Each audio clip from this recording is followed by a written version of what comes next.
Welcome to Raw Tea Sessions, a space where we have the real, unfiltered conversations that people tend to keep locked up. And drink tea. Yep, and drink tea. We are two survivors of childhood sexual abuse who are choosing to speak about what many people spend their lives trying to hide. And we want this to be a space where survivors feel seen, understood, and empowered. And we want to show you God's love in ways that you may have never seen it before. And this podcast just isn't about what happened to us. It's about grief, anger, hard conversations, learning, growth, healing, and reclaiming who we are. And our hope is to help you do the same. Who's ready for the real story? So, in today's podcast, we're going to ask each other some interesting questions. I think yours is first. Indeed, I think mine is. My first question for you is, what brought you here ready to talk about what we're talking about? Well, let's be honest. I'm the one that took a little bit longer to get there. I think the final straw for me that made me say, okay, because really let's rewind a little bit. We've been talking about doing a podcast for a year and a half now. Yeah, almost 2 years. Yep. And we had different ideas. They all really came down to pretty much what we're doing. And the biggest piece for me was I risked making family angry in a way that took a long time for me to get there. And even still, I still struggle to this day with the idea of upsetting others about it. And I'm sure that we will ruffle some feathers. I think we will. But ultimately, when we were on our retreat and chatting and realizing that there are lots of people who probably feel alone in a lot of the thoughts we share with each other. And who don't realize that they're normal and that those thoughts are just a natural progression of the process and that healing is possible. And weighing out the good that we're doing over the feathers that we're going to ruffle, yes, is a million to one.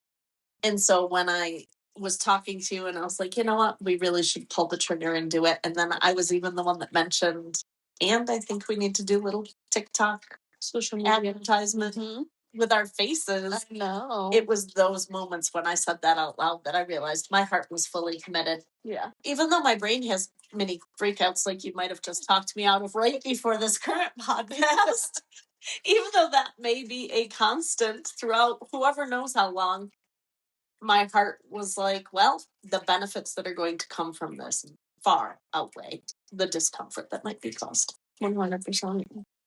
So that's what finally brought me to the point that you got to quite a bit earlier than I did. Beautiful. So what's your goal with talking about the system and how everything went down for you?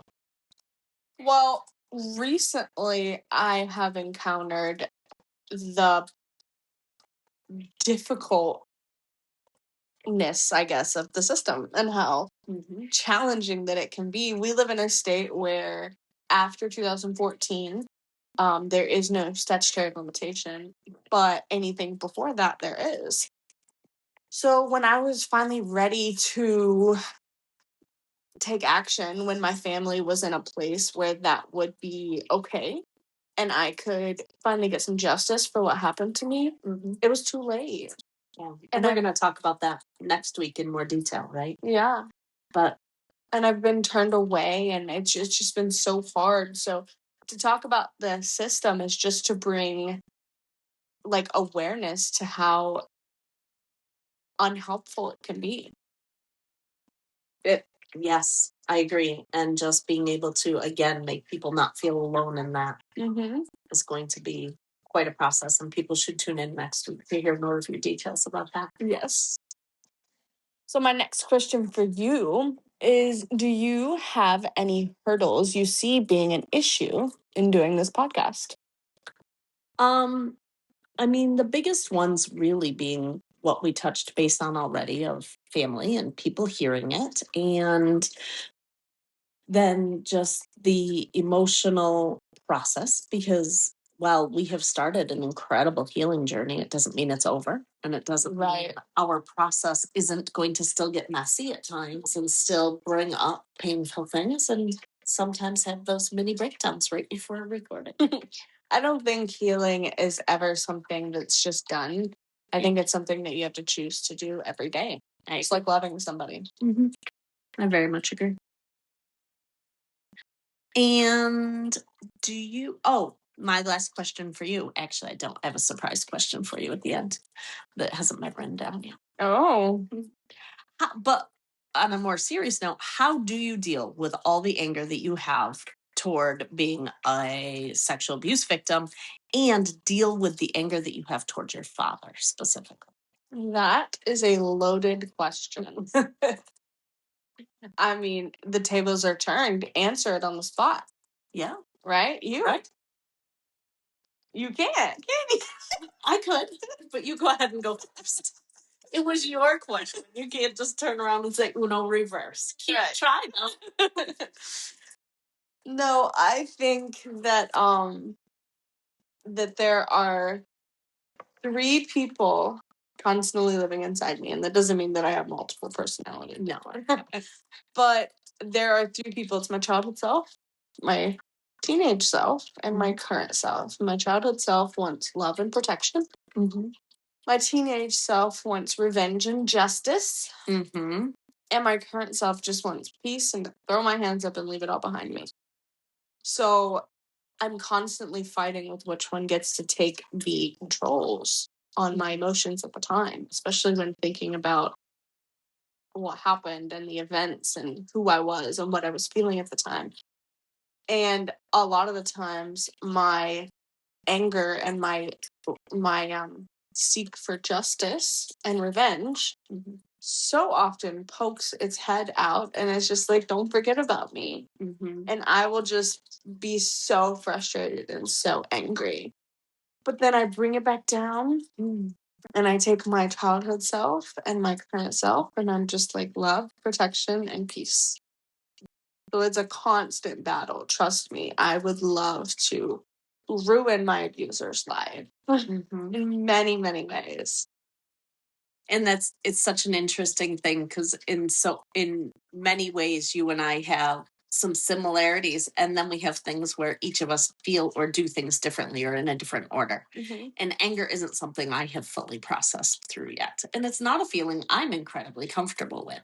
So while I'd be burning all down for you, I'm not quite there yet for me. So my anger is more turned inward at times. I think that it's a healthy emotion to feel, and it's just a step in the grieving process, most definitely. But I don't know, it's an emotion I'm comfortable with. Right. Very much so. So what's the surprise question?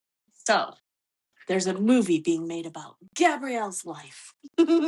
Okay. Who stars you? Like an actress? Yeah. Who plays you? That's a tough one. Who would play you? Why do you keep Uno reverse? No, you get to come up with a different question for me. Be more creative than that. I don't know. If I had to give myself a lot of credit, which I usually do, it would probably... No, she's actually very humble, folks. It would probably be Scarlett Johansson. Because she plays softer roles, but her primary known roles are badass. Oh, how funny. We did not plan that. We really didn't. Okay. So if you had to pick a song for your childhood self and your current self, which one would it be? What song would it be? Oh, Goodbye, Earl. All day long. Oh, that's not really what you meant. I'm tapping into my anger. Okay. Okay, let's see here. Oh, that Joe Jordan song. You Deserve Better. That would just definitely have to be it. That was the retreat song. Yeah. It was. And that's that song that you played over and over and over that night that you left me in your house upset. And you had it on repeat on the Alexa. It's a great song. It is. It's a great song. Hey guys, if you haven't heard it, play it. Joe Jordan, you deserve better. Yes. And what about your current self? Current self. I think probably I'm not ready to make nice. Oh, from the Dixie Chicks? Yeah. They're now called the Chicks, but right. I think that's because I have to fight to allow myself to not make nice. Mm-hmm. And so singing that reminds me that my true feelings are not ready to make nice, and that that's okay, and that I can feel that way. That's a beautiful way to tie in the fact that you're not comfortable with feeling anger. Mm-hmm. Sure is. Built that song out when I'm alone. Yeah. But speaking of our retreat, oh my gosh, our retreat. Let's talk about that a little bit.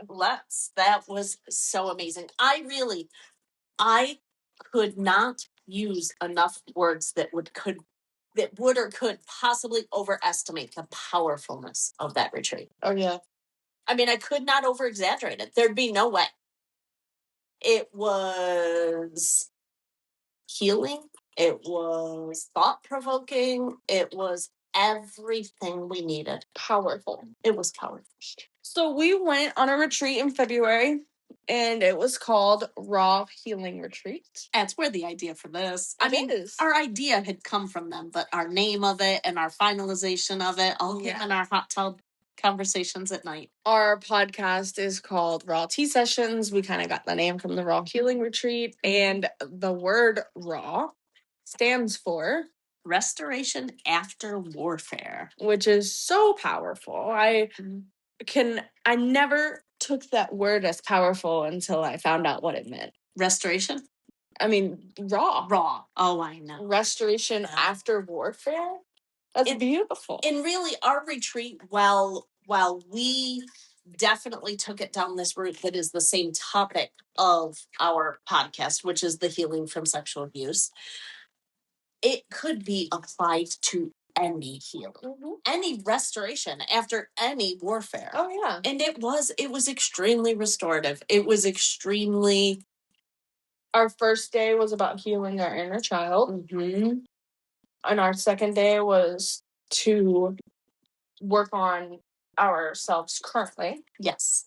And then our third day was basically tying it all in a bow. Yeah. And making our plan, making our how to re-enter. Yeah, society. Yes. And then everything was just so intentional. Like all the way down to having chocolate there because we were emotional women. Oh my goodness. Neither of us on our cycle, but both of us desperately needed that chocolate. During topics, there was just chocolate all around. And you know what I loved? The tie-ins with the tea at the end of the night, which is partially what gave us part of this idea too. Where we wrote down the things we had gratitude for from that specific day. There were tea and talks at night. That was the very last segment after dinner. And we would have cups of hot tea to wind down. And it was decompressing. Yeah. And it was just tying all the emotions in the day in a bow. So then we could go to sleep without it all weighing. Yeah. And then the next day, did it again. We had nature walks. We had outside time. It was. And there were trust exercises with the other people there. And you didn't feel like you were there with a whole bunch of strangers. You felt like you were there with people that you knew and you trusted. And it just became an environment perfect for thinking deeply and healing. Yes, and unpacking and repacking and letting go of things that you don't need to hold on to. And I feel like we do many of that in probably at least 50% of our conversations because we do interact on a daily basis. I don't know if we've mentioned that we kind of, our works align with each other and our lives run together quite frequently. And we are able to run through a lot of what we did, a lot of the process of hash it out real quick and wrap it up in a bow and be able to continue life. We can do that now in a 10-minute session, not a 4-day session. And we took a lot of what we learned and use it in a mini Yes, absolutely. It was incredible. And the cool thing about it is you don't